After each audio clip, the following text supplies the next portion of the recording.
Aloe vera. Aloe vera is a succulent plant species of the genus Aloe. We are going to see 10 benefits of aloe vera.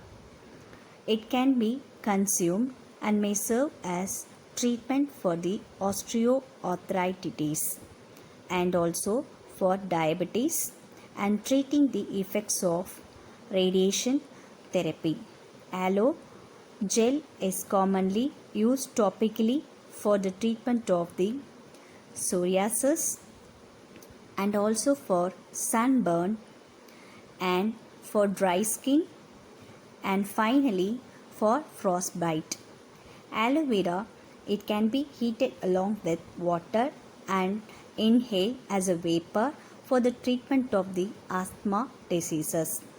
Aloe vera can be used as a makeup remover and can even replace your hair conditioner.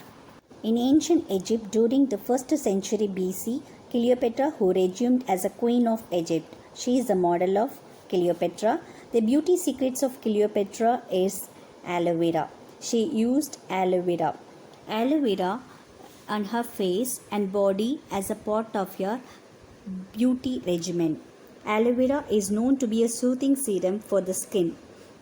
Cleopatra combined it with honey to make the ultimate face mask. Aloe vera is able to kill bacteria. It can be used to treat minor burns and used for prevent itching and also from bug bites. Native Americans utilize aloe for multiple benefits and referred it to as the wand of heaven. These are the 10 benefits of aloe vera. Cultivate aloe vera at your home and utilize the benefits of aloe vera. Thanks for watching this video.